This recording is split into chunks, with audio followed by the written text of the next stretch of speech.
The extinction notice. The day the universe changed. Captain Sarah Mitchell was having coffee when the world ended. Not literally, but close enough. She sat in the observation lounge of Research Station Galileo, watching Earth rotate peacefully below, when the emergency alert turned every screen red. All personnel, report to command immediately. This is not a drill. Sarah abandoned her coffee and ran. She had been with the United Nations Space Agency for 12 years, and she had never heard that tone in Commander Park's voice before. Fear. The command center was chaos. Every station was active, every screen showing data that made no sense. Commander Park stood at the center, his normally calm face pale and drawn. "Commander, what's happening?" Sarah asked. Park pointed at the main display. 30 minutes ago, an alien transmission reached Earth. Every radio telescope, every communications satellite, every device capable of receiving signals picked it up simultaneously. Sarah stared at the screen. The message was displayed in perfect English, perfect Chinese, perfect Spanish. Every human language at once. "How is that possible?" she whispered. "We don't know. But that's not the worst part." Park pulled up another screen. "Read it." Sarah read. Then she read it again, certain she must have misunderstood. Notice of sterilization. To the primitive infestation occupying Sol 3, Earth. Your system has been designated for resource extraction. Your species has been classified as vermin unworthy of preservation or negotiation. You have 30 planetary rotations to evacuate your system. Any biological material remaining after this period will be eradicated. This is not negotiable. This is not debatable. This is extermination. The Krell Dominion does not compromise with insects. Sarah felt her legs go weak. This is a joke. It has to be a joke. We thought so too, Park said quietly. Until we detected them. He pulled up a long-range scan. Sarah's breath caught. Ships. Hundreds of them, massive things that made Earth's largest spacecraft look like toys. They sat at the edge of the solar system, waiting. "They're real," Sarah whispered. "They're actually real, and they want to kill us." The emergency summit. Within hours, every leader on Earth knew about the message. The United Nations called an emergency session. For the first time in history, every nation sent representatives. Old enemies sat beside each other. Ancient conflicts were forgotten. Because none of that mattered anymore. Secretary General Chen stood before the assembly, her voice steady despite the trembling in her hands. "We have 29 days. 29 days to either evacuate 7 billion people, which is impossible, or find a way to defend ourselves against a force we don't understand." "Can we negotiate?" asked the Russian ambassador. "Offer them something in exchange for our lives?" "They called us vermin," Chen replied. "They called us insects. Does anyone negotiate with insects?" Silence fell over the chamber. Everyone understood what that meant. The American ambassador spoke up. "What about our military? Our weapons? Against ships that crossed interstellar space?" Chen shook her head. "Our most powerful missiles might scratch their paint. Our nuclear weapons might annoy them. We are children with sticks facing tanks. So we're dead," someone said. "We should just accept it." "No." The voice came from the back of the room. Dr. James Okonkwo stood up, the elderly physicist leaning on his cane. "No, we don't accept extinction. That's not what humans do." "What can we do?" Chen asked. "Be realistic, James. What hope do we have?" Okonkwo smiled, and there was something fierce in that smile. "They made a mistake. They gave us 30 days. They think we're primitive, helpless, worthless. They underestimate us. And that's going to be their downfall." Project Phoenix. The project started within 24 hours. Every scientist, every engineer, every brilliant mind on Earth was recruited. Money became meaningless. National borders disappeared. The entire human race focused on a single goal: survival. Dr. Okonkwo led the effort from a facility deep beneath the Swiss Alps. Sarah Mitchell was assigned to his team, along with hundreds of other specialists. "We can't build ships that match theirs," Okonkwo explained at the first meeting. "We don't have time, resources, or knowledge. So we don't try. Instead, we use what we have. We think like humans, not like them." "What do we have?" Sarah asked. "What advantages could we possibly have?" Okonkwo pulled up an image of Earth. "We know this planet. Every mountain, every ocean, every underground cavern. We know physics in ways they might not. And most importantly, we know how to survive." He pointed at another screen showing the alien ships. "They think we're vermin. They think we're worthless. So let's be vermin. Let's be the rats in the walls, the roaches that won't die, the plague they can't cure." Over the next 4 weeks, humanity transformed. Every factory on Earth retooled for war production. Mines operated 24 hours a day. Researchers worked until they collapsed, then got up and worked more. They couldn't build warships, but they could build weapons. Thousands of them. They dug bunkers deep into the Earth's crust, shelters that could withstand anything. They moved as many people underground as possible, prioritizing children and those with essential skills. And they prepared traps. Lots of traps. The countdown. Sarah stood on the surface 3 days before the deadline, looking up at the stars. Somewhere up there, the Krell fleet was preparing to move inward, to begin the extermination. Nervous? Dr. Okonkwo appeared beside her, still leaning on his cane. Terrified, Sarah admitted. "We're about to fight aliens with technology we barely understand, using weapons we invented last month. What if it doesn't work? Then we die. But at least we die fighting." Okonkwo gazed up at the sky. "You know what the Krell don't understand? They don't understand that being called vermin isn't an insult to us. It's a challenge." "What do you mean?" "Vermin survive. Rats survive plagues and poisons. Roaches survive nuclear radiation. Bacteria survive in space. When you call something vermin, you're admitting it's hard to kill." He smiled grimly. "They're about to learn why humanity has survived ice ages and asteroids and every disaster this planet threw at us. We're the ultimate vermin. And vermin don't die easily." The next morning, the Krell fleet began its approach. First contact. The Krell ships moved into Earth's orbital space like predators approaching helpless prey. They were enormous, each 1 kilometers long, bristling with weapons that could crack a planet's crust. High Commander Zark stood on the bridge of his flagship, looking at the small blue world below.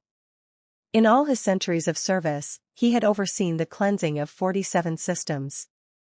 This would be 48. "Status report," he commanded.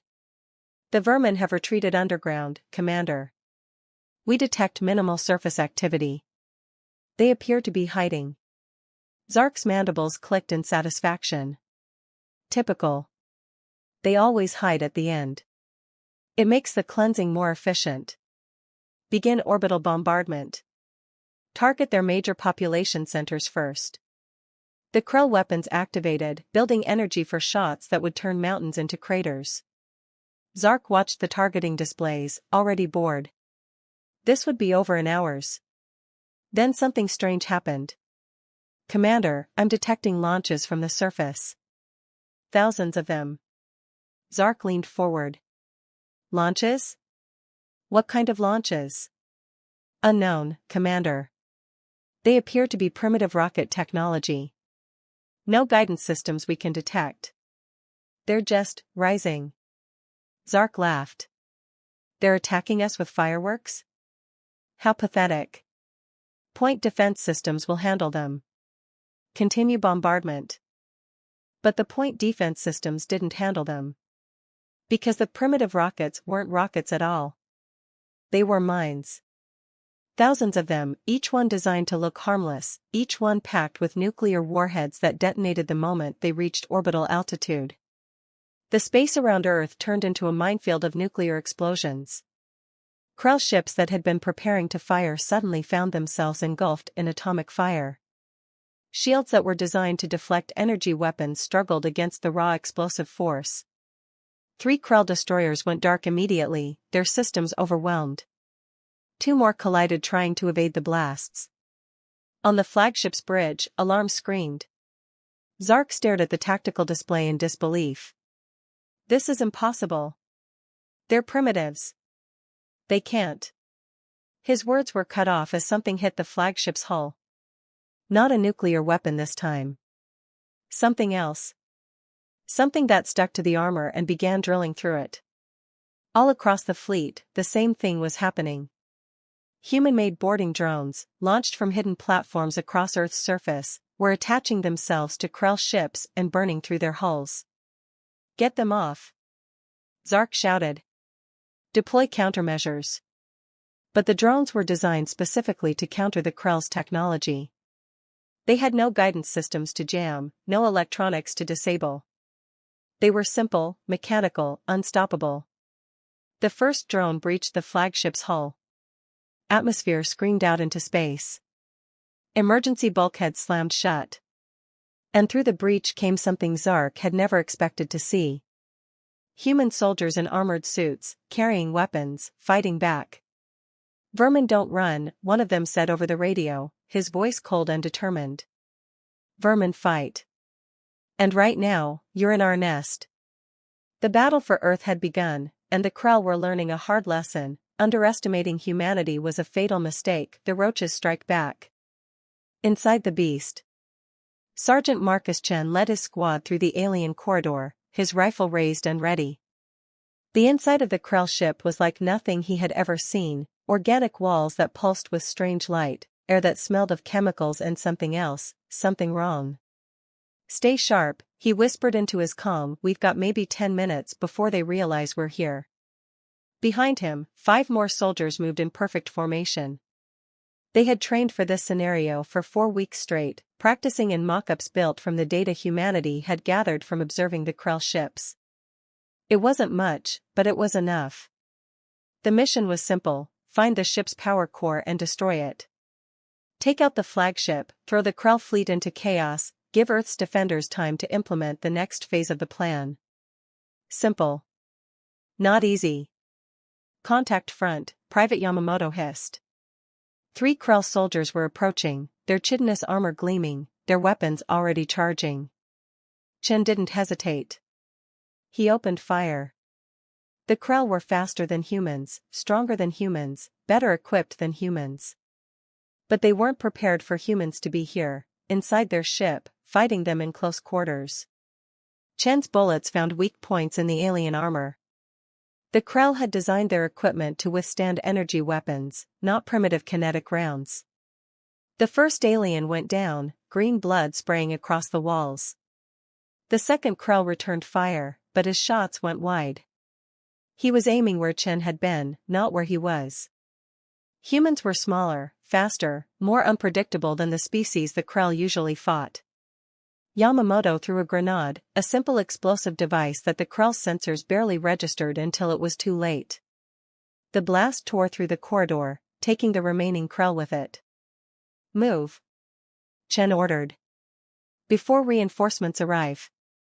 They ran deeper into the ship, following the maps that Dr. Okonkwo's team had created from scanning data. The Krell's ship design followed predictable patterns, optimized for efficiency. That predictability was their weakness. High Commander's dilemma. On the flagship's bridge, High Commander Zark was experiencing something he hadn't felt in over a century: panic. Boarding teams have penetrated decks 7 through 12. Multiple breaches across the fleet. The vermin are inside our ships. How? Zark roared. How did they get through our shields? They didn't, Commander. They attached to our hulls before we raised shields. They were waiting, clinging to our ships like parasites. Zark's mandibles clicked in fury. Parasites. Vermin. The humans had embraced the insult and turned it into a tactic. Deploy internal security. Kill them all. They can't have more than a few hundred soldiers aboard all our ships combined. They're no threat. But even as he spoke, more alarms sounded. On the tactical display, Krell's ships were going dark one by one. Small human teams were finding critical systems and destroying them with crude but effective explosives. Commander, the humans are broadcasting a message. Audio only. Play it. A human voice filled the bridge, speaking in perfect Krell language. Hi Commander Zark. This is Dr. James Okonkwo of Earth. You called us vermin. You said we were unworthy of negotiation. You were right about one thing, we are vermin. And vermin are very, very hard to kill. Zark's claws dug into his command console. Locate the source of that transmission. I want him found and eliminated. Sources. Earth's surface, Commander. Multiple locations. He's broadcasting from inside their bunkers. On Earth, deep beneath the Swiss Alps, Dr. Okonkwo smiled as he continued speaking. Around him, dozens of technicians monitored feeds from the battle above. You thought we'd be easy prey, Okonkwo continued. You thought your superior technology made you invincible. But you forgot something important. We've been surviving on this planet for 200,000 years. We survived ice ages without climate control. We survived predators without body armor. We survived diseases without advanced medicine. We didn't survive by being the strongest or the fastest. We survived by being stubborn, adaptable, and absolutely refusing to die. The core team. Sergeant Chen's squad reached the power core 20 minutes after breaching the hull. It was massive, a chamber the size of a cathedral filled with glowing conduits and pulsing energy fields. Plant the charges, Chen ordered. We've got maybe 2 minutes before they find us. His team spread out, attaching explosive packages to critical points. The charges were crude by Krell standards, basic-shaped explosives with simple timers. But they didn't need to be fancy. They just needed to work. Chen, we've got company. Yamamoto shouted. Krell security forces were pouring into the chamber, dozens of them, their weapons already firing. Finish planting those charges. Chen returned fire, his rifle blazing. We're not leaving until this job is done. The firefight was brutal. Chen's squad was outnumbered 10-1, fighting in an alien environment against enemies who knew the territory. But they had one advantage, they didn't need to win. They just needed to buy time. Charges set, someone shouted. 30 seconds. Fall back. Chen ordered. Everyone out. They ran for the breach point, leaving wounded behind because there was no other choice. The Krell followed, firing, shouting in their clicking language. Chen was the last one through the breach, diving through the hole in the hull just as the charges detonated. The power core exploded, tearing through the heart of the flagship. The massive ship shuddered, lights flickering, systems failing. In the void of space, Chen's suit jets fired automatically, pushing him away from the dying ship. Around him, his surviving squad members did the same. They watched as the Krell flagship began to break apart, fires erupting across its hull. Mission accomplished, Chen said into his comm. Flagship is down. Repeat, flagship is down. Back on Earth, in command centers across the planet, humanity cheered. Adaptation.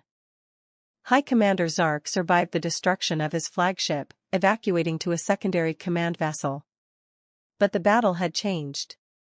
His fleet was in chaos. 17 ships had been lost to human boarding teams. The humans had also deployed something else, satellites in Earth's orbit that fired simple kinetic projectiles, tungsten rods accelerated by magnetic rails. The projectiles couldn't penetrate Krell shields, but they didn't need to. They overwhelmed the shields through sheer numbers, forcing the Krell to divert power from weapons to defense. This is impossible, Zark muttered, staring at the tactical display. They're primitives. They shouldn't be able to resist at all. His second-in-command clicked his mandibles nervously. Commander, the humans are broadcasting another message. Zark almost didn't want to hear it, but he nodded. Dr. Okonkwo's voice returned. Hi Commander, you're probably wondering how we're doing this. How primitives with inferior technology are causing you so much trouble. The answer is simple, we're not trying to match your technology. We're not trying to be better than you. We're using what we have, and what we have is experience surviving against impossible odds. On the screen, Okonkwo appeared, an old man with gray hair and tired eyes, but also a fierce determination. You have advanced shields, so we use simple kinetic weapons. You have sophisticated targeting systems, so we become unpredictable. You expect orbital warfare, so we come up to your ships and fight you in your corridors. You want to exterminate us, so we make extermination expensive. Very, very expensive. Okonkwo leaned forward. Here's what's going to happen next, Commander. You're going to retreat. You're going to go back to wherever you came from and tell your superiors that Earth is off limits. Because if you don't, we will make you pay for every kilometer you try to take. We will board your ships, sabotage your systems, and bleed you dry. We are vermin, Commander. And vermin don't die easily. Zark felt rage burning through him. Never. We will cleanse this system if it takes every ship we have. Then it will take every ship you have, Okonkwo replied calmly. Because we're not giving up. We're not surrendering. We're not running. We're staying right here, and we're fighting for every second of our existence. The transmission ended. Zark stood in silence, his claws trembling with fury. Around him, his officers waited for orders. The battle had been raging for 6 hours. They had lost 23 ships. The humans had lost nothing significant. Because everything the humans had deployed was expendable. Every soldier knew they might not come back.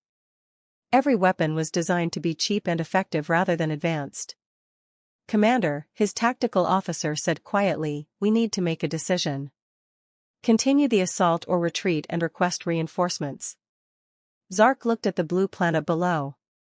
7 billion humans waited down there, hiding in bunkers, preparing more traps, refusing to die. For the first time in his career, High Commander Zark considered retreat. The message spreads. 3 days later, the Krell fleet withdrew from Earth's orbit. They left behind their dead, their damaged ships, and their pride. High Commander Zark reported to his superiors that Earth was not yet ready for resource extraction and recommended returning with overwhelming force. But the message spread faster than the Krell fleet. Across the galaxy, other species heard about what happened at Earth. They heard about humans, the vermin who refused to die. They heard about primitive weapons defeating advanced technology through cunning and determination. And they started asking questions. If humans could resist the Krell, maybe they could too. Maybe being called vermin wasn't a death sentence. Maybe survival was possible after all. On Earth, humanity rebuilt. They buried their dead, thousands had died in the battle. They studied the captured Krell technology. They prepared for the inevitable return. Dr. Okonkwo stood once again in the observation lounge of Research Station Galileo, looking down at Earth. Sarah Mitchell joined him, now promoted to commander after her role in coordinating the defense. They'll come back, Sarah said. With more ships, more weapons. Yes, Okonkwo agreed. But we'll be ready. We'll be stronger. And most importantly, we'll still be alive. Still fighting. Still surviving. He smiled at the planet below. They called us vermin. They thought it was an insult. They didn't realize they were describing our greatest strength. We're survivors, Sarah. We're the species that refused to die. And now the whole galaxy knows it. Far across the stars, in command centers and slave colonies and hidden rebel bases, other species listened to Earth's story. And they began to hope. Because if humans, primitive, technologically inferior humans, could stand up to the Krell, maybe freedom was possible. The age of easy conquest was ending. The age of resistance had begun. And it all started because someone called humanity vermin, and humanity decided to show them exactly what that meant.